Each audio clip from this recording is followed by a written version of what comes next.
হাদিসের মধ্যে আসছে, বুখারীর বর্ণনা, হযরত আবু হুরায়রা রাদিয়াল্লাহু তাআলা আনহু থেকে বর্ণিত, তিনি বলেন হযরত রাসূল করিম সাল্লাল্লাহু আলাইহি ওয়াসাল্লামকে বলতে শুনেছি।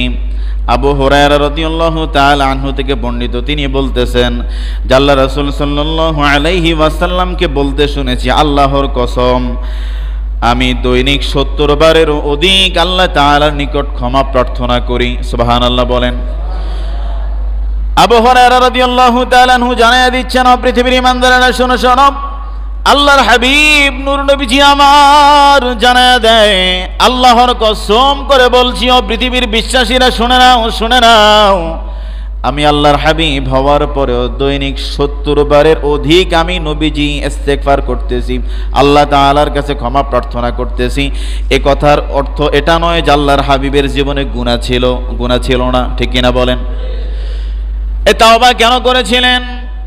এই তাওবা করার একটাই মাত্র কারণ ছিল, একটাই মাত্র রিজন ছিল, পৃথিবীর উম্মতেরা যেন নবীর এই হাদিস থেকে যেন শিক্ষা করতে পারে। নবীর গুনাহ ছিল না, নবী বারবার ইস্তেগফার একটা মাত্রই করেছেন নবীর উম্মতকে শিক্ষা দেওয়ার জন্য।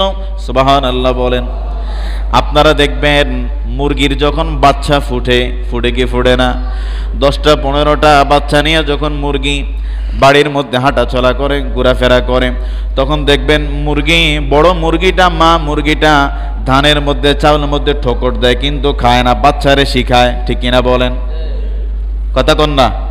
শিখায় না, মা কিন্তু খায় না, বারবার আদানের মধ্যে, বারবার খাবারের মধ্যে মুখ লাগায়, একটা মাত্রই কারণ, তার সন্তানকে শিক্ষা দেয়, ও সন্তান, মা যেভাবে ঠোকর দিচ্ছি ঠিক এভাবেই তোমাকে খাবারটা শিখতে হবে।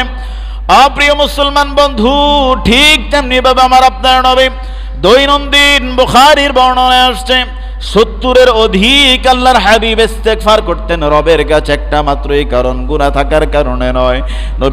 নবীদের জীবনে কোনো গুনাহ ছিল না, নবীরা ছিল মাসুম, একটা মাত্রই ইস্তেগফার করেছেন নবীর উম্মতদেরকে শিক্ষা দেওয়ার জন্য, তোমরাও বেশি বেশি ইস্তেগফার করে তোমাদের গুনাহগুলো তোমরা ক্ষমা করে নিবা। এখন ওই নবীর উম্মত হয়ে কি আমরা ইস্তেগফার করিনিও? কথা কন না? আসলে করিনি না। যে পরিমাণ করা দরকার ছিল, হয়তো ফজর মসজিদে বসছেন, ইমাম সাহেব হুজুর তাসবিহ তাহলিল পড়ছে, 3 বার ইস্তেগফার পড়ছে, আপনার এটাই সালাম, কিন্তু না, আপনি as a Muslim, as a মুমিন, আপনার সারাটা দিন 24টি ঘন্টার মধ্যে প্রতিটি কার্যক্রমের ফাঁকে ফাঁকে আপনার ইস্তেগফার করা উচিত।